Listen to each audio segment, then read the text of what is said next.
Ակումբների ելույթները կարծում եմ շատ լավ գիտեք, նրանք առաջընթաց են ապրում, նվաճել են եվրոպական գավաթների խմբային փուլի ուղեգրեր, Ալաշկերտը, Փյունիկը, Նոան, դրանք աննախադեպ են հայաստանյան ակումբային ֆուտբոլի համար, սկսել են ակումբների սեփական անտերերը ել ավելի մեծ միջոցներ ներդնել, ես կարծում եմ դա այն պատճառով է, որ մեզ հաջողվել է մաքուր եւ մրցակցային դաշտ ստեղծել, եւ սա եւ ակումբների եւ Հայաստանի ֆուտբոլի ֆեդերացիայի նվաճումն է։ Բոլոր առումներով Հայաստանի ֆուտբոլի ֆեդերացիան աջակցում է փոքր ակումբներին, պատահական չէ, որ յուրաքանչյուր տարի առաջին խմբում նոր թմեր են հայտնվում եւ այդ միտումը շարունակվելու է նաեւ այս տարի։ Մենք արդեն ունենք 4 աստիճան համակարգ, քանի որ Պրեմիեր լիգա եւ առաջին խմբի հետ մեկտեղ ունենք 2 սիրողական լիգա, ինչը նույնպես հայկական ֆուտբոլում երբևէ չի եղել։ Մեզ համար մեծ նվաճում է նաեւ այն, որ սիրողական լիգայի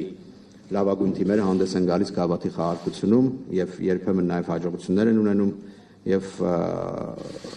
այս առումով նույնպես գոհացուցիչ է, մենք արդեն պետք է գնանք ինչ-որ մի բայ հնգաստիճան համակարգի, որը մեր նախանշված քայլերից է եւ տեսնենք, երբ կարող ենք արդեն դա անել։ Նաեւ այս տարիների ընթացքում մենք վերստեղծել ենք կանանց ազգային հավաքականը 20 թվականին եւ անցկացնում ենք Հայաստանի կանանց առաջնություն 2 լիգայով։ Մանկապատանեկան մրցաշարերում վերջին տարիներին այստեղ աճը, քանակական աճը շատ կտրուկ է, մասնակից թիմերի աճը եւ ամենակարևորը, որ մեծամասամբ աճում են մարզային թիմերի քանակը։ 5 տարիների ընթացքում նաեւ հայաստանցի ֆուտբոլիստների քանակը Հայաստանի առաջնությունում կտրուկ աճ է գրանցել։ Այժմ պետք է անդրադառնամ հավաքականին, որովհետեւ բոլորը բնականաբար սպասում են գնահատականների եւ ասեմ, որ հերվից եթե գանք գիտեք, որ 20 թվականին Հայաստանի ֆուտբոլի ազգային հավաքականը իր պատմության մեջ առաջին անգամ որևէ մրցաշարում հաղթեց, դա ազգերի լիգայի C դիվիզիոնի իր խումբն էր։ Ես այն ժամանակ արժանիորեն մեծարվեց հավաքականի մարզիչ Խոակին Կապարոսը, ովքեր հետևում են, հիշում են ինչ էր կատարվում այն ժամանակ նաև անտեսվեց ֆեդերացիան, մեր համար դա խնդիր չէր, բայց սովորաբար երբ հակառակն է լինում եւ հավաքականը հանրահաջողություններ է ունենում, ֆեդերացիան միշտ մեղավոր է։ Ֆուտզալի ազգային հավաքականին անդրադառնալով ասեմ, որ 2 շաբաթ առաջ մենք բացառիկ հաջողության հասանք, նվաճեցինք Եվրոպայի առաջին եզրափակիչ մրցաշարի ուղեգիր։ Հայաստանի պատմության մեջ, սպորտի պատմության մեջ դեռ չի եղել մի դեպք, երբ խաղային մարզաձևից որևէ մեկում Հայաստանը լիներ ներկայացված Եվրոպայի առաջին եզրափակիչ փուլում։ Մենք արդեն ունենք այդ նվաճումը 26 թվականի հունվարին Հայաստանը մասնակցել է Եվրոպայի ֆուտզալի առաջին եզրափակիչ մրցաշարին։ Ընդ որում մեր հավաքականը դասակարգման աղյուսակում եվրոպական 13-րդն է, իսկ աշխարհում 20-րդը, ինչը նույնպես բոլոր առումներով բացառիկ նվաճում է։ Հայաստանի կանանց հավաքականը, ազգային հավաքականը երկրորդ տարին անընդմեջ մեջ արդեն 2 հաղթանակ է տոնում, երկար անհաջողություններից հետո մենք կամաց գալիս ենք առաջ եւ չնայած երեկվա անհաջողությանը մենք տեսնում ենք, որ մեր թիմը տարեստարի աճում է։ Հիմա ազգային հավաքականի վերջին արդյունքների մասին եւ հատկապես Վրաստանից գրած պարտությունների մասին, այո, մենք հասկանում ենք, որ դրանք շատ ծանր պարտություններ են, խոշոր հաշվով, 2 պարտություն, հատկապես հաշվի առնելով այն փաստը, որ մինչ այդ 2 տարի մենք ոչ մի խոշոր հաշվով պարտություն չենք ունեցել եւ բոլորը ֆեդերացիայի ամբողջ անձնակազմը, ֆուտբոլիստները, մարզչական անձնակազմը շատ ծանր են տանում այս պարտությունները,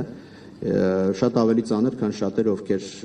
դրանց մասին անընդհատ գրում են, իսկ իրականում կա մի զանգված, որոնք շատ ուզում են այդ պարտությունները տեսնել, որպեսզի հերթական առիթ հանդիսանա քննադատության։ Մեր հերթին մենք փորձում ենք դրանից հետևություններ անել, հասկանալ ինչը որպես ֆեդերացիա կարող ենք ավելի լավ անել, որպեսզի խուսափել դրանից, իսկ իրականում նաև հասկանալ, որոնք են օպտիմալ պատճառները։ Մենք գիտակցում ենք, որ բոլորը պատասխանատու են այս արդյունքների համար, ամբողջ թիմը, ֆուտբոլիստները, մարզիչները մեզ հետ միասին, եւ տվյալ պարագայում կան օբյեկտիվ պատճառներ, կան պատճառներ, որոնք այժմ վերլուծում ենք, մենք երկար զրույց ենք ունեցել հանդերձարանում, հաջորդ օրերին ֆուտբոլիստների եւ մարզչական շտաբի հետ, հաջորդ օրերին մարզչական շտաբի հետ հանդիպել եւ քննարկել ենք խնդիրները, եւ նորանշանակ մարզչին իհարկե ժամանակ է պետք, բայց դրա հետ մեկտեղ արդեն նա որոշ լուծումներ է առաջարկել եւ մեզ տվել գալիք անելիքների ծրագիրը։ Ես իմ տարեվերջյան խոսքում, եթե խոսենք ազգային հավաքականից, նշել եմ, բայց եւս մեկ անգամ կրկնեմ ու կրկին ներողություն եմ խնդրում նրանցից, ովքեր երկրորդ անգամ սա պետք է լսեն եւ ուշադիր են եղել, Ինչ խնդիրներ են ծառանում ազգային եւ երիտասարդական հավաքականների առջեւ։ Սրանք այս խնդիրները նախանշվում են դեռևս մի քանի տարի առաջ եւ իրենք վերլուծված են ոչ միայն մեր, այլ տարբեր մասնագետների կողմից։ Եվս մեկ անգամ հիշեցնեմ, որ անցյալ տարի, երբ պարզագույն աղյուսակ հրապարակեց շվեյցարական CIES վերլուծական կազմակերպությունը, համաձայն դրա Հայաստանի հավաքականում մինչև 21 տարեկան ֆուտբոլիստների քանակը կազմում էր 19.1%, 22-ից 25 տարեկան ֆուտբոլիստների քանակը 35.9%, իսկ 26-ից 29 տարեկան ֆուտբոլիստների քանակը 6.8%։ 30 անց ֆուտբոլիստների քանակը 38% է Հայաստանի հավաքականում։ Այս վերջին ցուցանիշով մենք Եվրոպայում առաջատարներից ենք, մինչև 21 տարեկանների ֆուտբոլիստների ներգրավման քանակով առաջատարներից ենք եւ ըստ մասնագետների դրանք դրական միտումներ չեն։ Մինչդեռ 26-ից 29 տարեկան ֆուտբոլիստների քանակով մեր ցուցանիշը վատագույնների եռակում է աշխարհում, մենք միայն Սամոային ենք զիջում եւ դա 6.9% է։ Այսինքն այն հիմնական տարիքը, որ պետք է կազմի յուրաքանչյուր հավաքականի կորիզը, բացակայում է մեզ մոտ, բայց ոչ թե բացակայում է, որովհետեւ մարզիչները չեն ցանկանում այդ տարիքի ֆուտբոլիստներ ընդգրկել, այլ ուղղակի այդ տարիքի ֆուտբոլիստները շատ փոքր քանակ են կազմում հայաստանցի ֆուտբոլիստների մասին է խոսքը։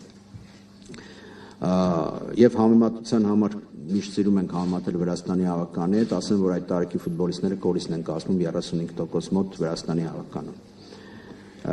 Արդյոք Հայաստանի հավաքականի տարբեր մարզիչներ ունեցել են այդ ֆուտբոլիստներին եւ չեն ընդգրկել հավաքականում։ Եվս մեկ անգամ ասեմ, որ ոչ, նրանք ստիպված են եղել այդ շակերտավոր, ասենք, կորուսյալ սերնդի պակասը լրացնել շատ ավելի երիտասարդ ֆուտբոլիստներով, եւ այս process-ը անընդհատ շարունակվում է վերջին 2-3 տարում։ Պետրակովը սկսել է այդ process-ը 6-7 ֆուտբոլիստ երիտասարդականից բերելով ազգային, հիմա արդեն Ջոն Վանցխիպը առաջին իսկ հավաքի 2 ֆուտբոլիստ հրավիրել է երիտասարդական հավաքականից, որոնք միացել էին ազգային թիմին, չգիտեմ հետագայում կհրավիրի թե ոչ, բայց դեռևս այդ խորությունը ապահովելու համար իսկ Հայաստանի հավաքականի հիմնական խնդիրը խորության պակասն է, որովհետև գիտենք, երբ որ մեր 2-3-4 ֆուտբոլիստ վնասվածք ունեն կամ ինչ-ինչ պատճառներով չեն մասնակցում խաղերին, մենք լուրջ խնդիրներ ենք ունենում, հատկապես եթե խոսքը վերաբերում է առաջատար ֆուտբոլիստներին։ Եվ երբ մենք խոսում ենք երիտասարդական հավաքականի նախորդ ընտրական փուլի մասին, որը մենք ձախողել ենք գնահատականներով բոլորի եւ ընդունում ենք դա, մենք պետք է ընդգծենք, որ այո, երիտասարդական հավաքականը խաղում էր իր տարիքի առանց 7 ֆուտբոլիստների եւ ստիպված էր ներքևից ներգրավել նաեւ ֆուտբոլիստներ։ Ակնհայտ է, որ եթե այդ ֆուտբոլիստները երիտասարդական լինեին, գոնե արդյունքները մի փոքր կտարբերվեին։ Նրանք տեղափոխվել են ազգային, որպեսզի այդ տարիքային բացը լրացնել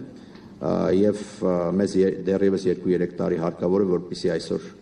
18-ից 23 տարեկան ֆուտբոլիստներ լրացնեն այդ բացը եւ կազմեն հավաքականի կորիզը։ Մենք շատ երկար քննարկել ենք եւ երիտասարդական հավաքականի մարզիչ Արմեն Գյուբդավանցը մեծ ծրագիր է ներկայացրել, նախանշել է գալիք փուլի անելիքները,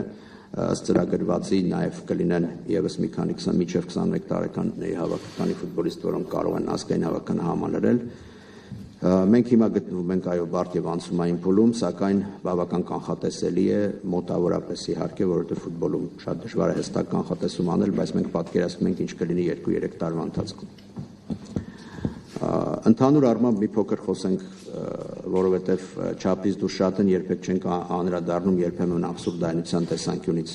չենք ուզում անդրադառնանք, բայց այսօր խոսենք այն մեղադրանքների մասին, որ Հայաստանի ֆուտբոլի ֆեդերացիոն կոռուպցիա է եւ այլն եւ այլն։ Իդեպ այդ գրողները շատ լավ գիտեն, որ ոչ մի կոռուպցիայի մասին խոսք լինել չի կարող, դա շատ մանիպուլատիվ հայտարարություններ են, որտեղ երբեք ոչ փաստարկված, բայց ասեմ, որ օրինակ Հայաստանի ֆուտբոլի ֆեդերացիան նախորդ տարի իր ենթակա կազմակերպությունների հետ միասին 1 միլիարդ դրամից ավել հարկ է վճարել պետբյուջե, եւ այս թիվը մի քանի անգամ մեծ է նախորդ տասնամյակի ցուցանիշներից, ընդ որում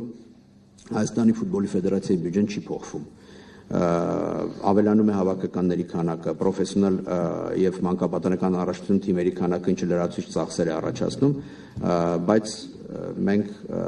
ստաբիլ կարողանում ենք նաեւ բոլոր տեսակի հարկային բեռը վերցնել մեզ վրա կատարել եւ բացի դա նաեւ փորձել ինչ որ զարգացման հիմնակարեր դնել։ Վերջերս UEFA-ի Grow ծրագրի վերլուծաբանները ներկայացրել էին նաև վերլուծություն Հայաստանի էլիտ ֆուտբոլի զարգացման վերաբերյալ, համեմատելով մեզ մեր նման հնա ունեցող, բնակչություն ունեցող եւ տարածք ունեցող երկրների հետ, եւ այդ վերլուծությունը նույնպես շատ փոքր, բայց որոշակի արդյունքների աճ է կանխատեսում գալիք տարիներին եւ այս պահին էլ մենք նմանատիպ այլ ֆեդերացիաների համեմատ մի փոքր ավելի շահեկան դիրքում ենք գտնվում։ Եվ ես ասեմ, որ երբ մենք խոսում ենք արդյունքներից Հայաստանի ֆուտբոլի ֆեդերացիայի, այդ արդյունքները նախ չեն սահմանափակվում միայն ազգային հավաքականով, չնայած դա մեր կարևորագույն ֆլագմանն է եւ մենք դա գիտակցում ենք, քանի որ Հայաստանի ֆուտբոլի ֆեդերացիան պատասխանատու է բոլոր ոլորտների համար, այն ոլորտների համար, որոնք հետաքրքիր չեն գուցե այն հանրությանը, բայց այնտեղ աճը կանխատեսել եւ մենք պարտավորվածություն են զգում նաեւ գումարներ ներդնել այդ ոլորտներում։ Խոսքը օրինակ սահմանափակ կարողություններով մարդկանց ֆուտբոլի մասին է, խոսքը փախստականների հավաքականի մասին է, որը մասնակցում է վերջին շրջանում միջազգային մրցաշարը եւ բազմաթիվ այլ բաներ։ Եվ ամենակարևորը, ավարտելով այս ամենը, ես խոսեմ կարևորագույն նպատակի մասին, որ մենք այս տարի ունենք, որը կարող է մեզ շատ այլ տեղում դնել ֆուտբոլային քարտեզի վրա։ Մենք գնում ենք, գիտեք, Վրաստանի հետ համատեղ դեպի հայտ ենք ներկայացնում աշխարհի առաջնությունը ստանալու համար երիտասարդական 2029 թվականի։ Ես հասկանում եմ, որ կան բազմաթիվ մարդիկ, որոնք կցանկանային, որ սա ձախողվեր, բայց սա եւ երկրի համար, եւ հայկական ֆուտբոլի համար մեծագույն նվաճում կլինի, որովհետեւ մենք կարողանանք ներգրավել նոր միջոցների ենթակառուցվածքները ավելացնելու ճանապարհին, իսկ դա չափազանց կարևոր է, որովհետեւ որքան էլ մենք խոսում ենք ենթակառուցվածքների ավելացման մասին, մենք կարող ենք շատ հստակ ասել, որ մենք դեռ մեծ պակաս ունենք ենթակառուցվածքների եւ ես պատահական չէ որ նշեցի, որ ակումբները վերջերս շատ մեծ սկսել են արդեն ներդրումներ կատարել եւ դա շատ մեծ աջակցություն կբերի նաեւ մեզ ֆուտբոլի զարգացման տեսանկյունից։ Աշխարհի առաջնության որոշումը կայացվելու է այս տարի FIFA-ի կողմից։ Մենք հույս ունենք, որ մենք կստանանք աշխարհի առաջնությունը մեր գործընկերների Վրաստանի ֆուտբոլի ֆեդերացիայի հետ եւ